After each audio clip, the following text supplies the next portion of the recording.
haven't already. Alright, on the short bite, which numbers do we want to see, do, go over, have questions about? 4, 1, 5, 4, 4, 4, 5, 4, 5. A lot of 4s and 5s. I did see 1, 5, 2.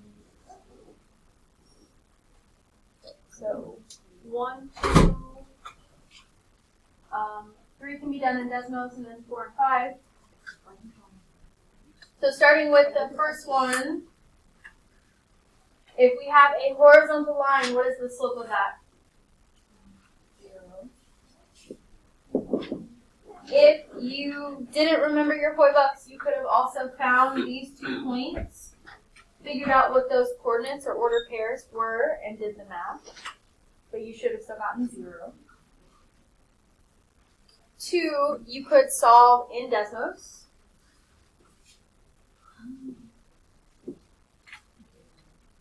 Put the entire equation in. Look at where it crosses the x-axis. X equals 4 is your answer to that one.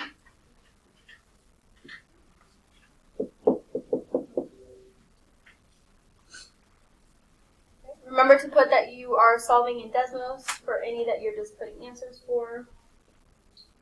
3, even though it doesn't say anything about parallel or perpendicular, it still says something about write the equation, so that would be a Desmos question, or something you could do in Desmos.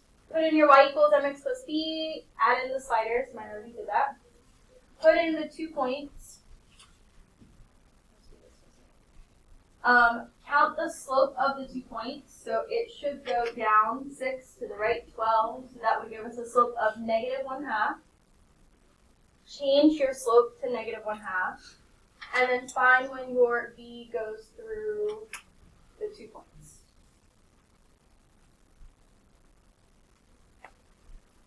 So that equation would be y equals -1/2 x plus 2.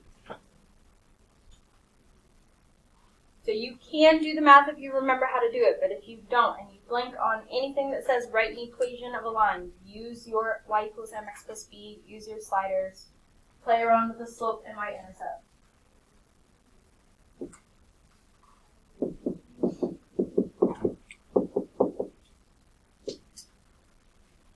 Questions on those 3 before we continue?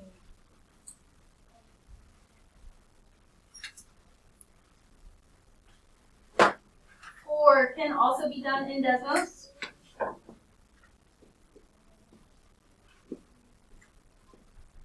If you put everything in and you change the variable from n to x because it doesn't like the variable n, and a couple things will happen. You may see a line, you may have to zoom out to find it, like this one.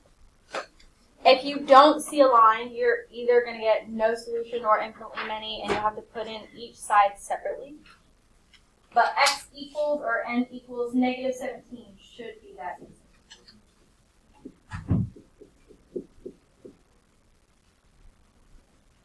Remember that all of your equations and inequalities can be done in Desmos.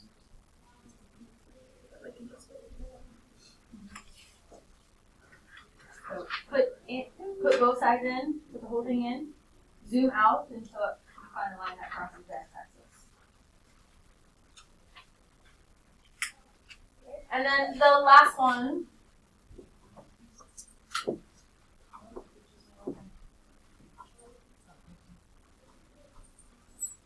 he solved this incorrectly. You have to find between which 2 steps did he solve it, or what was the mistake, where was the mistake. What 2 steps did he make the mistake at, Alex? What was that mistake? He did.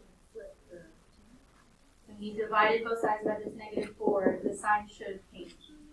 If you weren't sure, what you could do is put in the original in Desmos, so that's smaller, check yourself. And it's going to give you what type of line and the shaded. So it should have been an equal to, but shaded above, or to the right. And this one's less than, that's how we know something's off, something's wrong. Questions on that? pass up your SharkBite answer sheets. And then we're going to go over the last 7 problems in TestNav.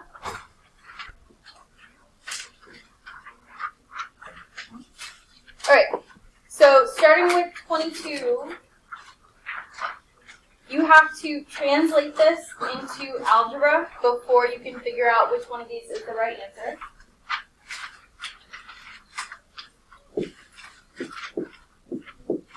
So the square of, so everything after that is going to be squared. The sum of, so everything after that is going to be added together is equal to y.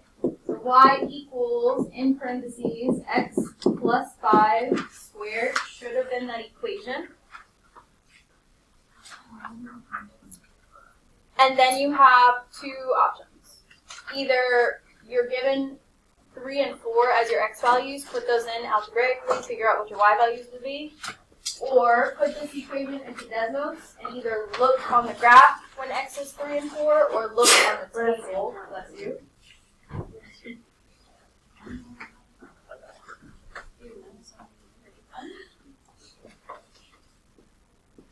You could look, so if you type this in, go into the gear wheel, make a table. I did that part already. You can put in or change the values 3 and 4, and it'll tell you what your y values are. 64, 81, so C was the answer for that one.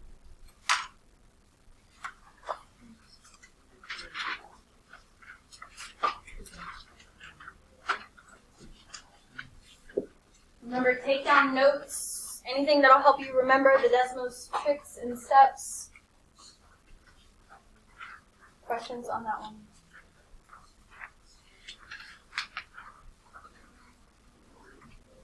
The next one is similar.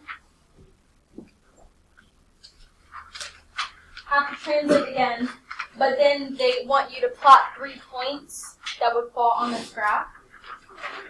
So 1 more than, we're adding. 1/4, we're multiplying 1/4 and the square of a number is y. So y equals 1/4 x squared plus 1. If you have it the other way, that's fine too. And then you could do a couple different things. Start putting in different x values to see what those y values would be and plot those points. Go on Desmos, put this in and look at the graph or table and plot 3 of those points.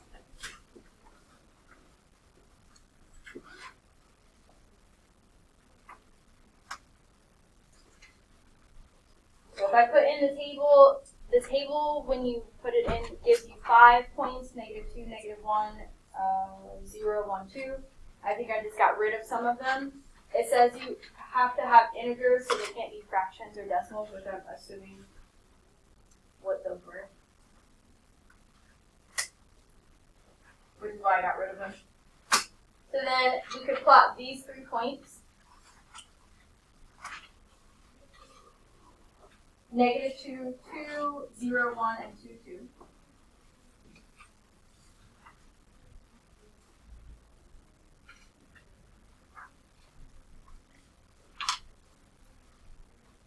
And that should start to look familiar that it's making a U shape, so it's going to be a quadratic, which we could also tell because this is squared. Questions on that one?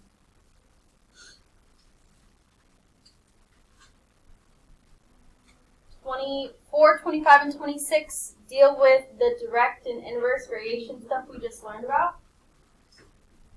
24 really goes back to when I was talking about if they go up together or go down together, or one goes up, one goes down, vice versa. That should tell you what type it is. So looking at the numbers, we have the gas is 30 pounds, the volume is 120, then the gas is 40 pounds, and the volume is 90. Did they go up together? Did they go down together? Did one go up and one go down? What happened?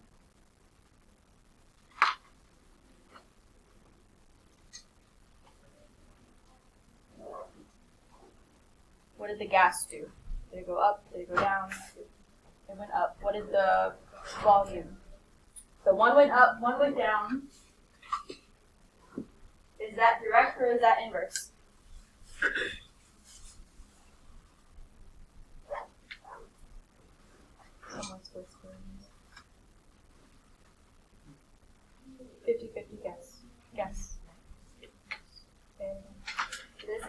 Direct, they would have to go up or down together. So it is inverse, so that means it cannot be anything that says directly. So it has to be C or D. Then to find your answers, you can use a bunch of different knowledge. Let's say you're comparing the equations. So let me rewrite our equations to remember what those look like.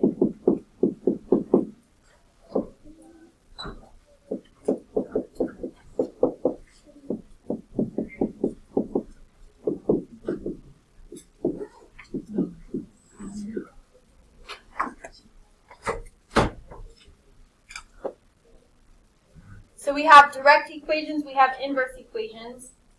One of these equations looks like one of these, and one of them looks like one of these. We already said it's inverse, so it can't look like either of these.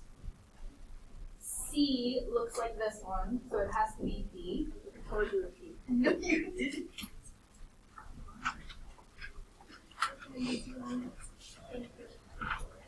The other way you can check this is in Desmos. Hannah, this is yours. Remember to give it to you. I didn't hear you say. Yeah, hold on one second. Okay.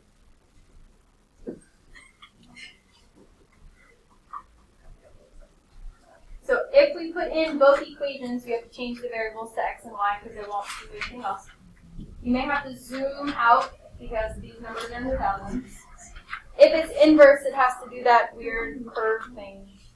And this one does that. So D was that answer. We'll finish the rest when we get back.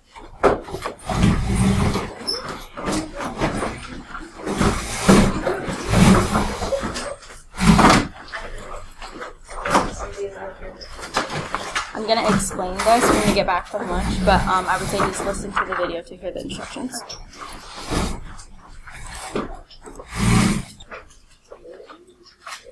We did 24. Okay, 25.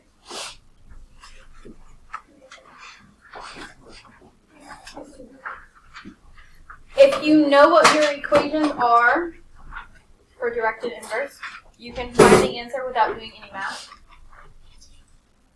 So of these things, direct has to be something without a y-intercept, so it cannot be this one. And this is not direct. So it has to be inverse. Inverse does not look like this, so it has to be D. If you wanted to do the math, you could do a couple different things. You could either multiply these together, see what you get for each one. It should give you the same thing since it is inverse. You could have also tried dividing. You would have easily realized those won't give you the same thing. Or you could put it in Desmos, put in the table, and do one of two things. Either put the two equations in, see which one overlaps it, or see the shape it starts to make, which is inverse. Questions on that?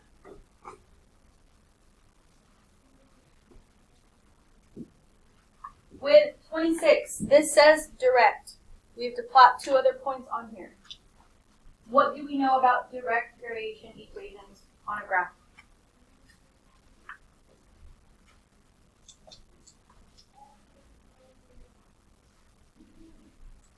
Take out your notes if you don't remember.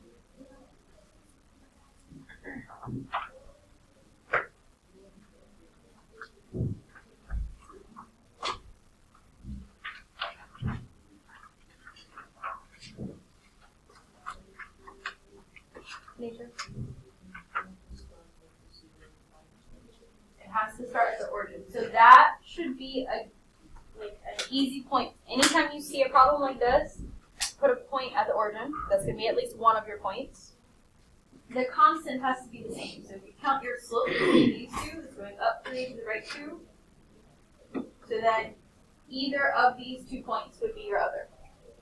So as long as you remember, it has to be a line that goes through the origin. Start at the origin, count your slope, do another point. Great, questions on that one? 27 and 28 were curve/line of best fit things.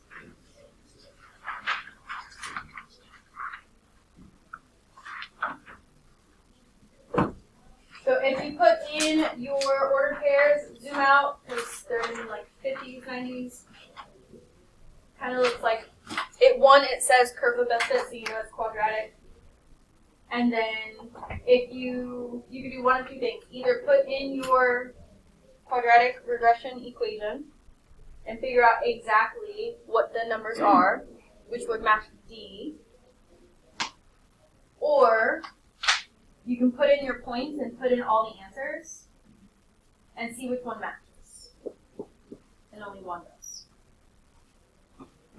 So either way, know the formula. If it's multiple choice, be able to put it in. Knowing the formula would help because not all of them are going to be multiple choice. D.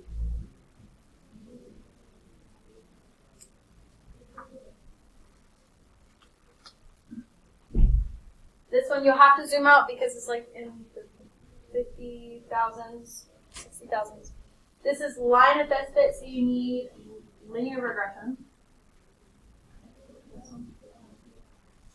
This says 3 because I have 3 tables in this. Yours would say 1 if you only have 1. And then I made mine a table, but you could have also just put x equals 40. Found where they intersected. 91, 426, so the closest would be D. So when you get to the SOL, if you get a bunch of multiple choice back to back, and you're like, oh, I just chose C, that was C again, that myth that it can't be the same repeating letter for multiple is just a myth. You might have this like 5 D's in a row. Don't second guess yourself and change it. Right, questions on those? Okay. This next thing, you are going to use Desmos, and you shouldn't have anything else open except for Desmos. You can choose whether to work together, be by yourself. Your group size does not matter. So I'm going to pass this out. Don't look at it yet, and then I'll explain what we're going to do with it.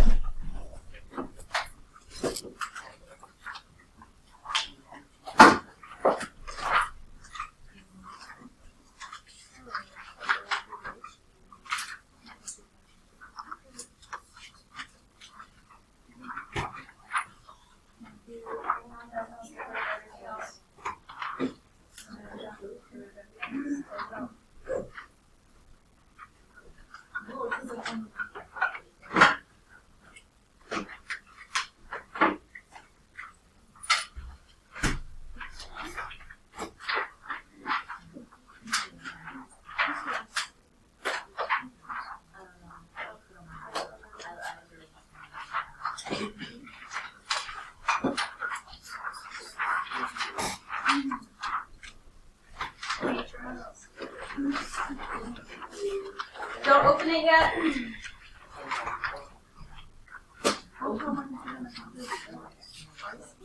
Alright, here are the rules and stipulations of this. Your goal is to get through half of this packet. Once you get through half, you can work on Khan Academy, whatever else. But half. So there are 14 pages. Your goal is to get through 7. You guys can work together, you guys can use your notes, you guys can use Desmos. Here are the stipulations to that. You can only do 1 page at a time. After you've done the first page, you're going to come up, I'm going to check it. I'm going to tell you how many you got wrong. You're going to have a chance to go back and fix it. I'm not going to tell you which ones then, so you have to look and see and figure out which ones you got wrong. Then you're going to come back and I'm going to check it a second time. The second time, I'm going to put the score you got and mark which ones you got wrong. Then you can move on to the next page. What questions do we have right now? You guys can help each other, not just tell each other answers, but work through how do we do this. I can help you with Desmos things if you don't remember how to put something in Desmos, but besides that, I can't help you. All right, you guys can start on the first page. Come up to me once you finish that first page.